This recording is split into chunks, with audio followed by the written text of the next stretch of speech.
My name is Dr. Susan Feneck. I am the CEO and founder of Juvenile Justice Impact. Together to talk about people who need help and healing and support, and to let them know that they're not alone in their fight or whatever struggle they may be having. And today we have with us Guiseppe Mandel, who has worked with a lot of at-risk youth, and he's going to talk about some of his experiences with a lot of the youth that he's had in several different programs that he's had the opportunity to work with and volunteer for and be a role model for a lot of youth. And then we have Hortensia Dejuses, who is the executive director of Alternative Peer Group, and there is no hero in Heroin. So, wow, there's a lot. It's a mouthful. Yeah, so thank you both for being here. And let's start with you. What we were talking about earlier was one thing that caught my attention was you were talking about how kids these days are using so much more drugs, getting into so much more trouble, and how you've seen from your experience over the years, you know, like back when we were kids, you know what I mean? That's not even debatable right now, but I'm just saying that when you see an escalation of the drug use and the high-risk behaviors, what do you attribute that to? Where would I pinpoint it? Right. It's like eclectic. I was at APG last Wednesday in a meeting, and I was kind of shocked because there's a lot of young kids that are stuff that I never heard of, and I thought I was savvy in the drug and alcohol community as a peer, and yeah, it's crazy how accessible it is everywhere. I took the class for the One Tall Cop Says Stop, also a while back, and all the stuff that's over the counter that are drugs for juveniles and that I never even heard of. And it's crazy because they get into that drug scene, and then next thing you know, they're in, just over there. There was a young lady on house arrest, at 13, and it blew my mind. And you said you even saw youth at 11 years old. Well, how, 11, 12, 13? 13 and up. But you downstairs, you had mentioned that you'd seen... I have. Yeah. Yes, I have. We're already 11 years old, and they're sexually active, and they're already doing drugs that I'd never even seen until I was, I think, 16, and it was still taboo because I was in sports. Oh, yeah, it was like, for sure. That's hard stuff, and that's nothing compared to what's out there right now. Right. And it's just, in kids today, they're exposed to so much more, especially the social medias and everything that is just gives them, it opens their eyes to a whole different world. Like you were talking about sex trafficking earlier. One of our previous guests, his 13-year-old daughter came from a very functional family, supportive mom and dad, sat down and had dinner. And next thing you know, the 13-year-old was pretty much just a few steps away from being kidnapped. I mean, because this sex trafficker had groomed her so much, and it was just unbelievable. And come to find it was never a 13-year-old boy; it was a grown man. Right. Scary. I have that experience also with my daughter, a loose experience where, they're kids, they're real susceptible, so they get online now, and they think it's a joke as a kids, right? Her and her friend thought it was a joke, and they were messaging a guy back and forth, and they thought it was funny. And this guy they said that they were 18, and this guy was older. Well, I don't know how old he was, right? It's all through the internet. Right. And then texting back and forth, and they thought it was funny. And good thing we caught it right away. And I don't want to say like I'm any more stable than any other household, right? But they go to school, they got my father's there, my aunt's there. Me and their mom get along well. So we're watching them all the time. And they're still able to do it where we caught it late. Right. And that's how fast it can happen. This guy could have just lured them right in, and that's it. And it's not even against their will at that point. Right. It's almost like they're coursing them and courting them right from the beginning, saying that they can give them everything, and then they can get them on drugs, get them hooked on heroin or pills, and that's it. It's a wrap. It's unfortunate. So. And we're going to get more to that in just a minute, because I know from what you've told me about what you're doing has a lot to do with what you're just explaining. So please tell us about your company and what you do and how you got there and the youth that you serve and how they get into your program and how you help them, and tell us about some stories of success. Oh, there's lots of success.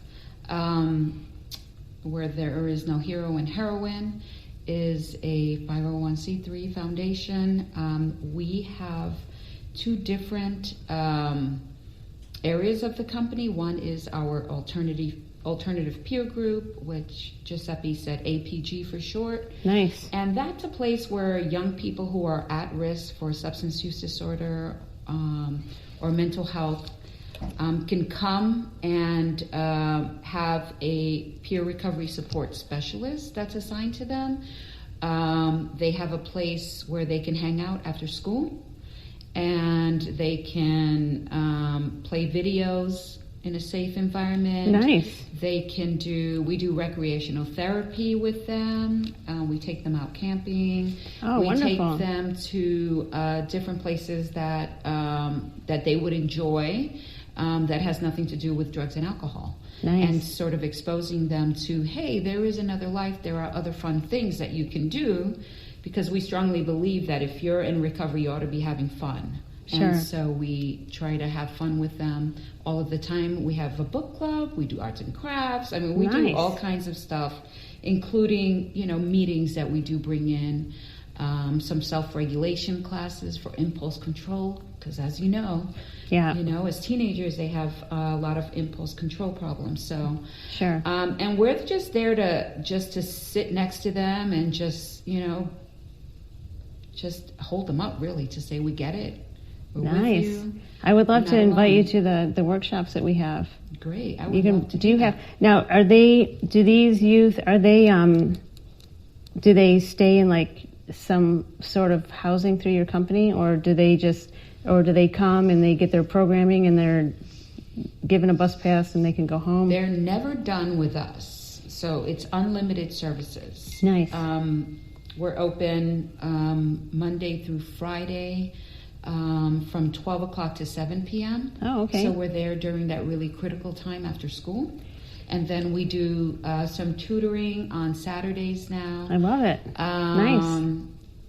And, it's basically free. And so we invite parents to come and check it out. That's important right there, the Yeah. parents, because this will be we've done these workshops before in the past, and I told the crew, I told everyone involved, I said, this year I definitely want to get parents more involved, and going back to what you're saying about the school, it's so, that time from 3 to 5, unless someone has, they have the after school program sometimes, but unless someone, they're not able to do something like that, then they have that 2-hour period where they're just, what am I going to do? what am I going to do now? What are we going to do with these 2 hours before mom, dad, grandma, or whoever it is that's watching them? Yeah, it's a really dangerous time. So we're committed to being open. Some kids come, they're dropped off. Some kids we pick up. We do have bus passes. Nice. The RTC is very generous. Very, very generous. We try to drop off as much as we can. But we believe they are at the safest place that they could be with us. There's not going to be any drugs or Nice. alcohol. How long has it been up and running? In 2013, we started a nonprofit. Nice. We started I love what you do. at Mission High School. So our founder is also the founder of Mission High School. Oh, nice. Yeah. So we have a good in over there. We have great relationships. Sure. We pick up all of those kids almost every single day. We bring them to our facility, and I'd like to come and take a tour. Yes, you're invited. I would love to. Yeah, I really come would. by. And you love the people that are there. I mean, they're vetted very well. Everybody who works with us is a peer recovery support specialist certified by the state, and everybody has a full-on background checks, both through the state and FBI. Nice. Nobody's getting close to our kids, so we do. We do a really good job at keeping them safe. That's incredible. And so it sounds to me like you get the majority of your population for this program from the high school? From the high school, from the harbor. Oh, the harbor. I love the harbor. No, Jack Martin and Judge Roy. Yeah. Yeah, no, they've done a great job with that. They That was the first time opportunity I had. The Harbor was the first company or program that I was able to donate to. Oh, really? Yeah, That's no, great. they've come a long way. It They took have them come. it took them a long time to get that first location up and running, and now I think there's 4 of them. 5. They're just opening up in Henderson now, so it's pretty incredible. Nice. And we also get young people from the homeless youth partnerships in Sure. town. So Nice. we're getting them from different areas, and they're just regular schools that call us, and moms and dads, and people who are scared and don't know what to do. I love it. So that's how they get into the entry, and then whoever's you're the executive director, so you'd say, okay, you do an intake. Yep. And then you do an intake, and we say, okay, this boy or this girl has these needs, and then you put them in the right programming under your umbrella, it sounds like. Yes, so we have the alternative peer group, and again, if they're at risk, and usually that means they've either come from a home where there's substance use, or they've already experimented with substance use, or need an aftercare for people who are in treatment. And so they come, we do the assessment, we have a mental health practitioner, we have a substance use counselor, and then, we just engage them and the family as much as possible. Nice. They meet with the peer recovery support specialists. We're doing really good collaboration with the high school and the Harbor. We talk a lot. And if we can get services to their family members, that's our next step. Nice. Yeah. That's incredible. No, I mean, it's nice to hear that because there's so many youth out there that are misguided. Mm-hmm.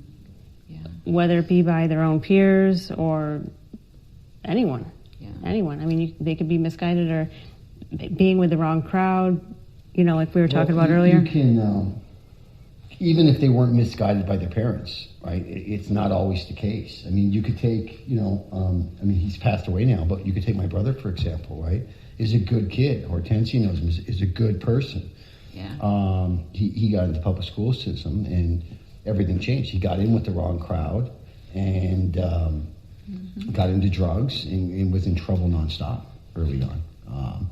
Now, thankful for some of the programs and stuff that were instilled as an adult through the corrections facility, he was able to change his life around for quite a while before he passed and do a lot of good work in the community. But he's a good example where it's nowadays, it's not even just your at-risk teens. It's all. I mean, it's crazy out there. You could even come from a good family, guy or girl, well-do. I mean, my father, my aunt, my uncle, they took good care of us, and you involve in that wrong crowd, you're uneducated. Next thing you know, you're skipping school. And there's no way to tell if you're skipping school. You're doing stuff wrong, you're doing drugs, you're going out, you're doing stupid stuff that as a kid, you don't have the impulse control. I'm an adult, I have a hard time with impulse control, let alone the kids that have none. Yeah. And they get in the wrong crowd pretty easy. And one bad mistake can wreck you for life. Forever, yeah. It could wreck you for life, it could follow you for life. It's true. And it's very stressful for kids right now. And the marijuana is flowing, and the wax is flowing, and the vodka is flowing. So we do talk about drugs, but the vodka is in the school system, especially for the girls. You have a water bottle, right? It looks just like vodka. Yes. And so I had one young man who just graduated our program. He did both the alternative peer group, and he comes back occasionally, and he also did the outpatient program because we also do adolescent outpatient. And one of the things he said was there should not be allowed any water, anything, not containers, not anything allowed in CCSD. Wow. Can you imagine that? No, seriously, because seriously. Even as kids, even back when we were in high school, they tried, some of my friends tried to pull that little trick, because you don't know what it is. Even a thermos. Yeah. A plain old thermos could have, who knows what, a margarita in it or something, you know what I mean? Who knows? The metal flasks anyway. So yeah. That's the thing now is that hydro flask that they all have. And I'll be honest with you, I have 2 kids, right? I've got a 14, 12. and I'm even involved in the recovery, involved as much as I can, right? And I would like to think I'm pretty savvy at stuff, but could I tell you, like, could I communicate with my daughter at the level I want to? Or no, because she's right under my nose, right? So it's almost a weird thing where they would open up to somebody like them more. We were talking about today about therapy and counselors, like if there's a free resource, because my daughter's not going to open up to me all the way, nor am I going to be able to see it all the way right in front of me. It's scary, isn't it? It's terrifying. Yeah, it's terrifying. What are some of the youth that you've had, that you've seen, where you were not able to break through as much as like you were, for example, the youth that graduate? And we'll get back to that in a second. But so every youth that comes to your organization, they go through a process, and then they have a graduation. Can you talk a little bit about what it is that they earn to graduate? In the outpatient program, that's where they complete their program. Nice. So they have clean time, so that means they're abstinent. They're not using any substances at this point. Now that takes time. We don't have a treatment agency that is going to get rid of any child who comes in dirty. Right. It's just not part of what we do. If a child is still using substances in our program, that means we need to change what we're doing. Sure. In my opinion, and it's not cutting anybody off. So we'll do whatever we need to get them there. So once they get there and they can maintain, and they're engaged back in wanting a life for themselves, whether it's a job or back to school or in a recovery community, volunteering. That's important. That's really big. Important. It's so important, volunteering, because they get to see so many different other community organizations. Like even when St. Jude was doing their toy drive, I can't tell you how many bags I lifted to go into that tractor trailer. But there was other family members there. It was just awesome, and the kids felt like they were, wow, I'm like really doing something cool for other kids who doesn't have this bike, who doesn't have this. I mean, it was just hundreds, thousands of toys that went out to the community.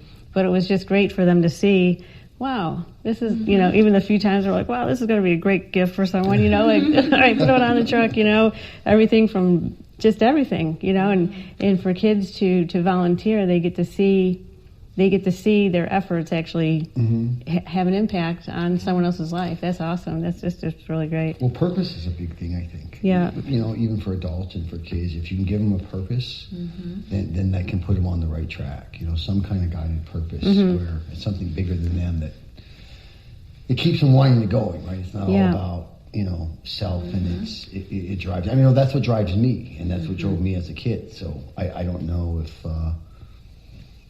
the kids are into so many different things this way, but I notice if you give them a purpose, like, hey, I need you to do this is for the greater good, I think it's a lot more... Yeah, no, I couldn't agree more.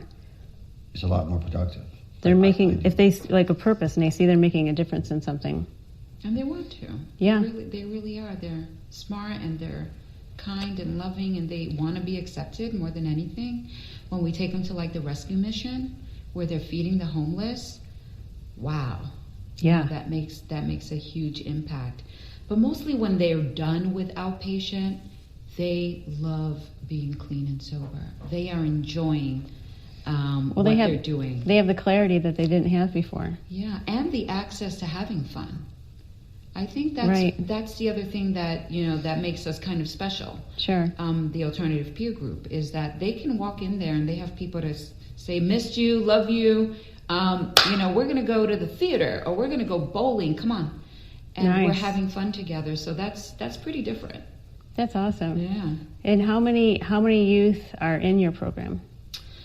It ranges. Yeah. We took a hit during the pandemic.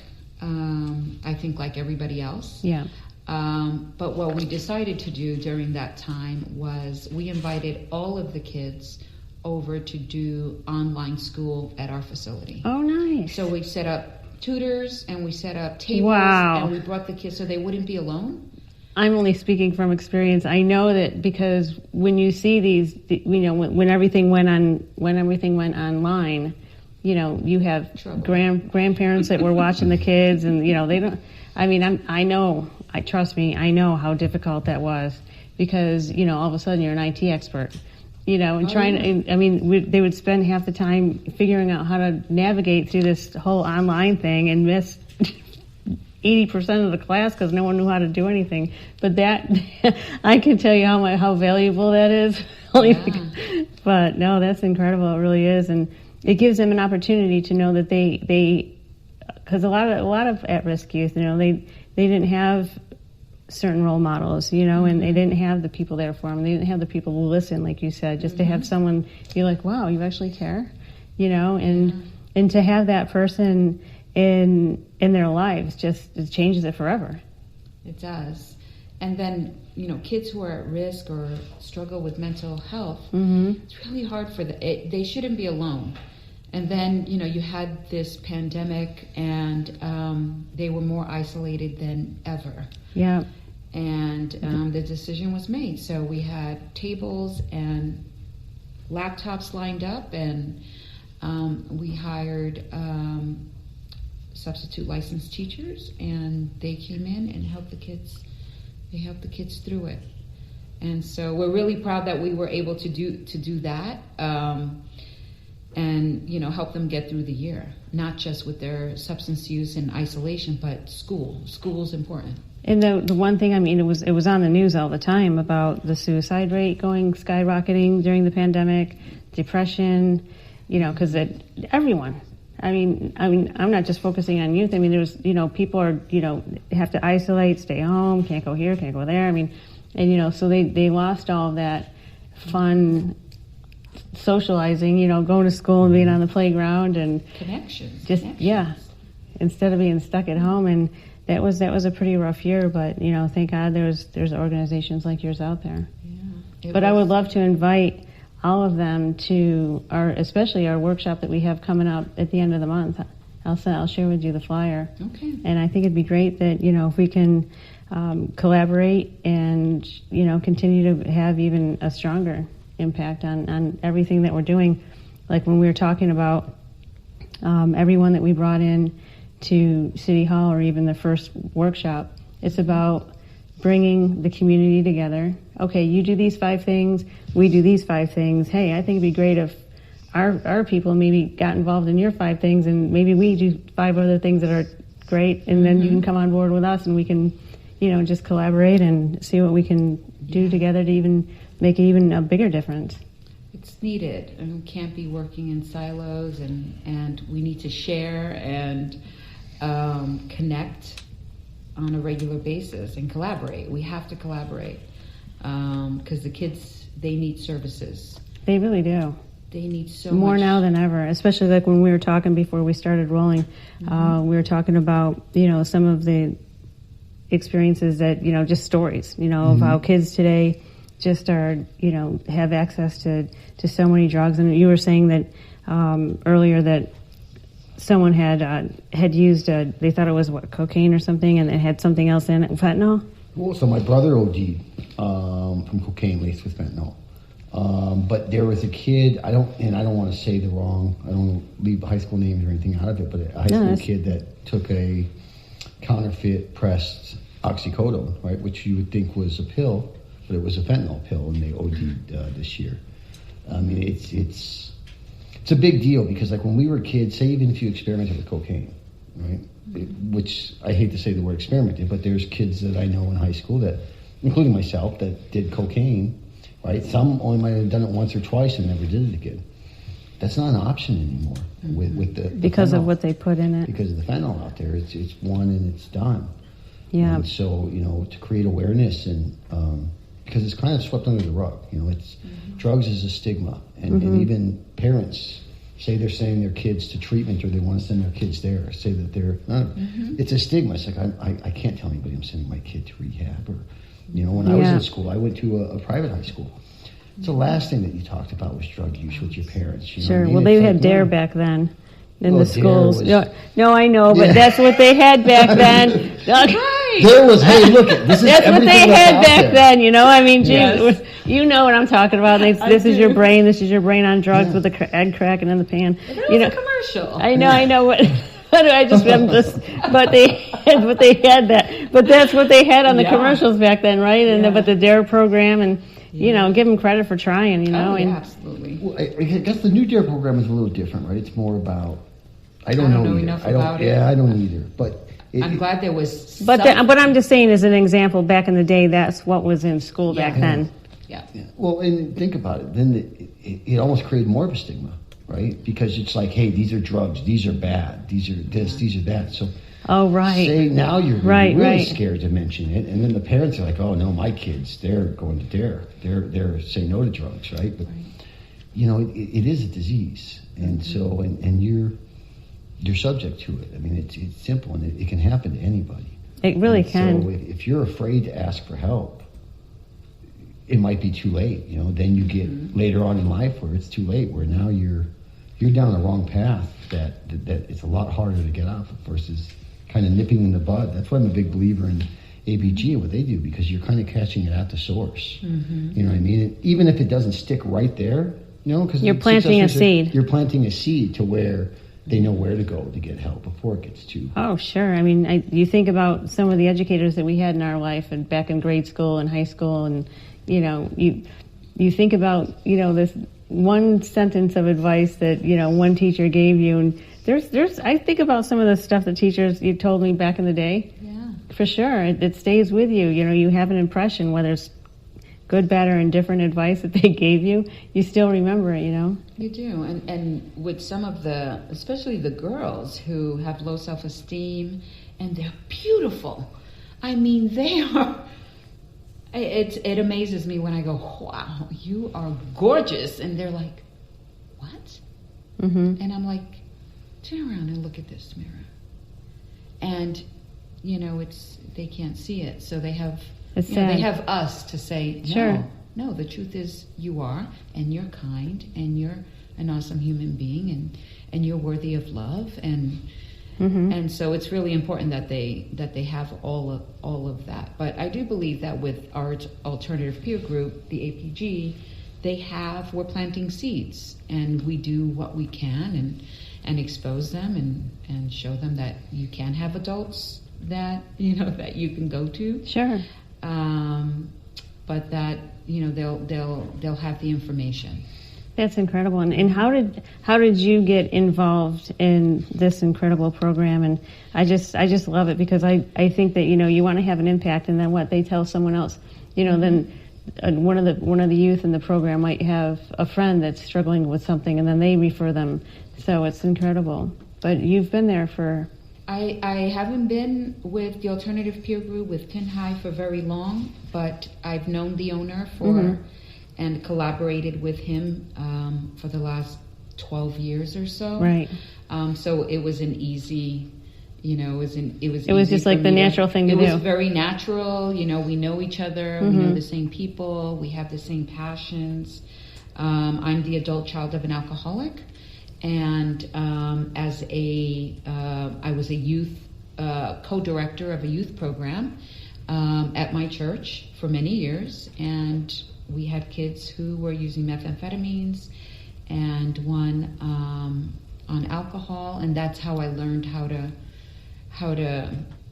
you know, get them into treatment and hold their hand. And so this has been a lifelong journey for you. You know, I didn't know. Right. We never know. We never know. Think about it. We don't. Right. Who does this? Right. So, yeah. And then when I was going to meetings with them, I was like, oh, wait a minute. I'm the daughter of an alcoholic. Oh, well, that makes sense. Well, no wonder my dad did that. You know, and it helped make sense of it. And then I fell into a job, and that was it. And I was there. I fell in love with it, and I was like, everybody should be in recovery. Like, everybody should have this. Why is this a secret? Well, like you were saying, the stigma. Well, it's the stigma, and I'll say it right now too. Is a foundation for recovery, right? So recovery-friendly workplaces. It's about releasing the stigma. Right. Programs like APG is about releasing the stigma, and I think it's just scratching the surface. Like, think if I had mentors that were football coaches, right? Along with my dad. what if it would be okay for me to go to my coach, who I looked up to, and tell him that, hey, listen, my first time drinking was 32 shots of Crown Royal. I mean, that's not normal, right? And so you continue to do it. What if I knew that it was okay, or I had, a better understanding of like my mom's addiction and things like that. If I had a better understanding of it, maybe I would have got help sooner. Who knows? Right? It all worked out the way it did, and I'm thankful for it. Right? By the grace of God, I'm here. But it's a big deal. So I mean, if you can get other peers all over the community like that, it's a big deal. It's so kids know that it's okay to help. I mean, I've had the conversation with my daughter where I want her to be open, but at the same time, is she going to be open with me? Oh my God! I thought I turned this off. Sorry. She knows that I'm in recovery, and so like a service like APG, which I'm kind of nudging into getting her over there, right? They may open up a little bit more there. Because as parents, even in recovery, I don't know. Do I really know what my daughter's doing when I'm not there? Right. Well, we want acceptance from our parents. That is the thing we want the most, I believe. So it'd be hard for a child or an adolescent to let you down. Yeah. Right. So I think going to a safe place where it's like, yeah, we get it. And, some of this is normal and some of this you need to watch out for. Sure. In my family, we knew that there was addiction. We've lost family members to addiction. I lost my brother to addiction. So we have that in common. We both lost a brother. My grandfather died from his alcoholism, and my father struggled his whole life, and really practically died alone because of it.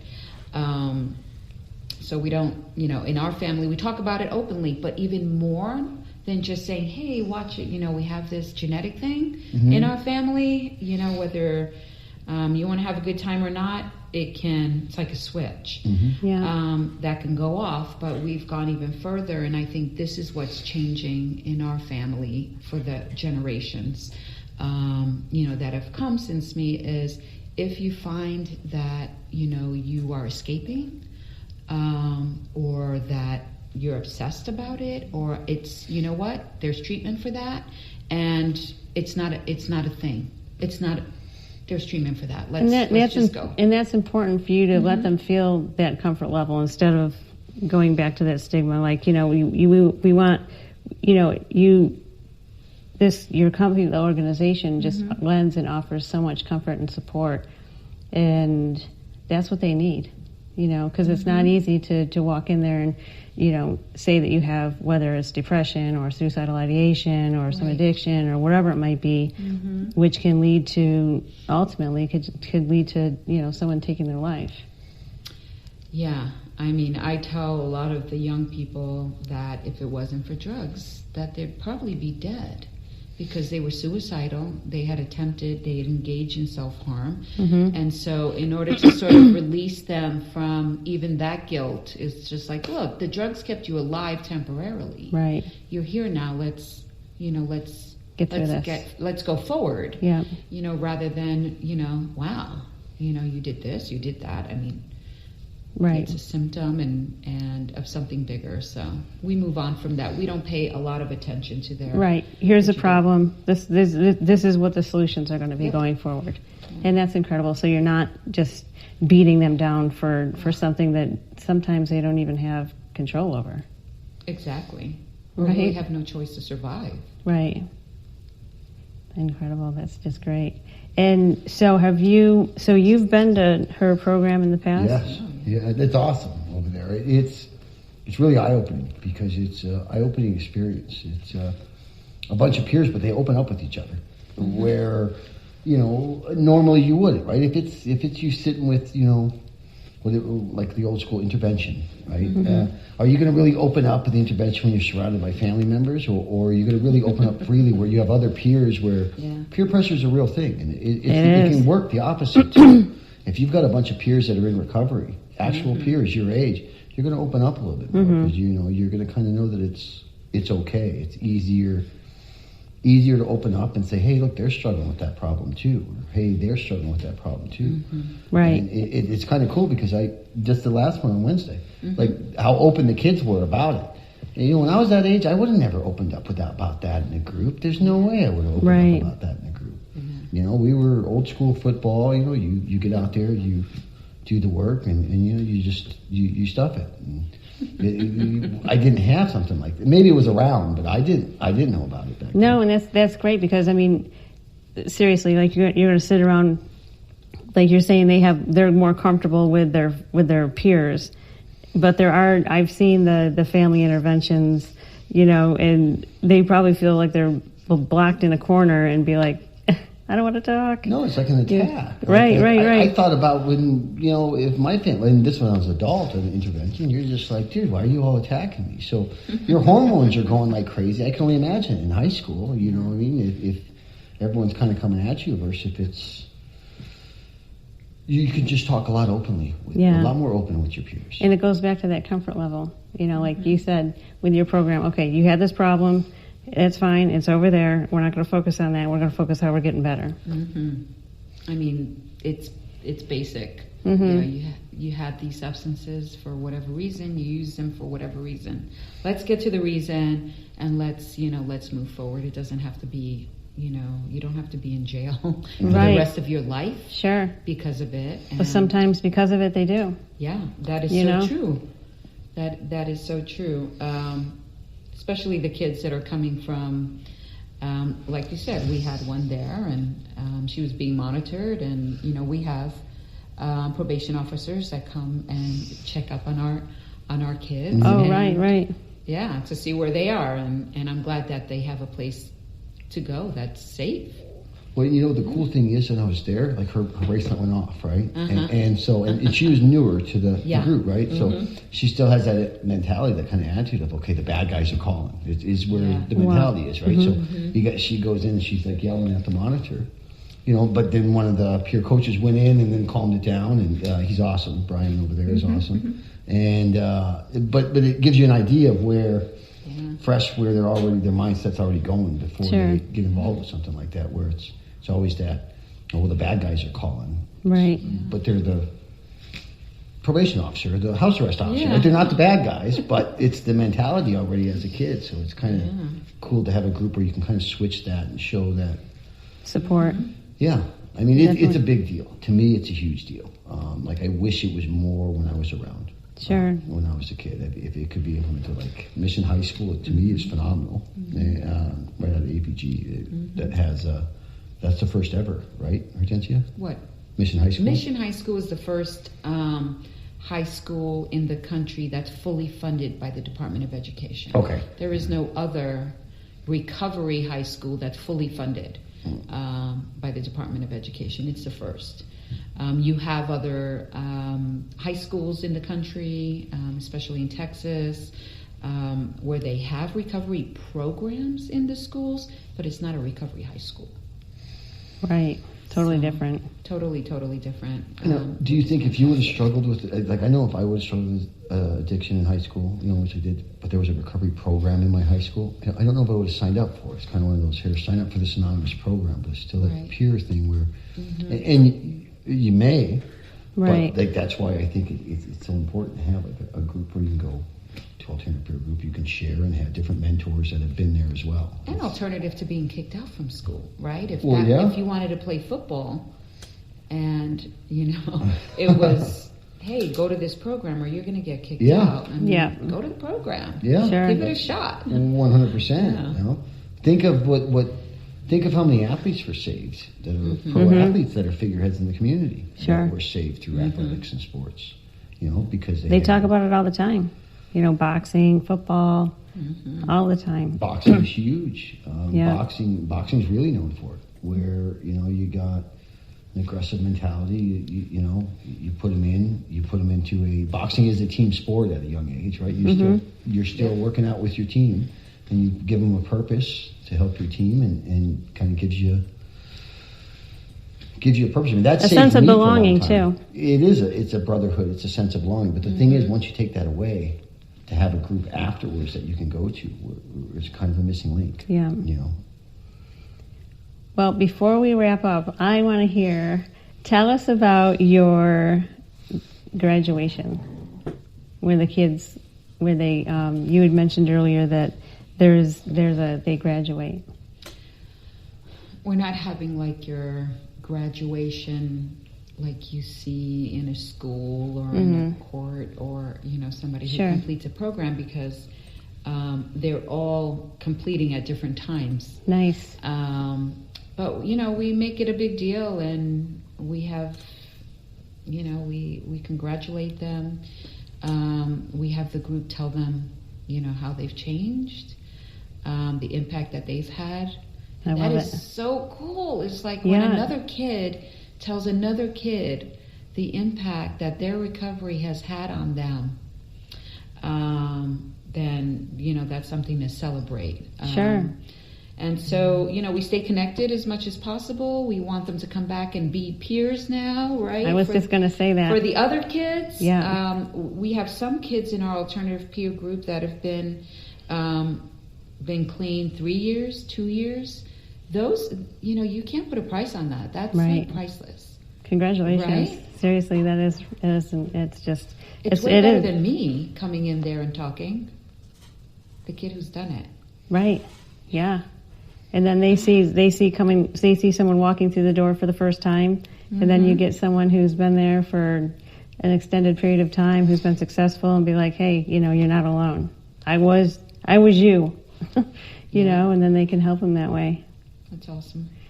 Well, thank you both so much for your time. If anyone would like to get a hold of you, is there any contact information that you have? My cell phone's out to be open always. It's on 24 hours. It's 702-472-6248. And then Juvenile Justice Impact, we can be reached at 1-888-JJI-0010, or you can check us out at impactjji.com. And feel free to subscribe. That way you can get all of the podcast notices for every time we have one. And please donate. Every dollar counts. It goes towards everything that we're using to make everything happen, whether it's the podcast, the workshops, scholarships, no matter, everything. It's all inclusive, and every dollar counts. So thank you so much for everyone out there who has donated, supported. We appreciate it wholeheartedly. So thank you. And how can we all get a hold of you, and how can parents and other schools even get a hold of you, and how do they get involved? And we'll take referrals come from both the Harbor, the state of Nevada, Recovery High School, but you could just come in. If you need help, you call us at 702-445-7318, and you can check us out on our website, tinhighlasvegas.info. And Tin High, the acronym for There Is No Hero in Heroin. Thank you so much. Thank you. It's been great, and I hope that whoever out there is listening and has any struggles, you know where to find. We're here. Yeah, you know where to find us. So thank you so much.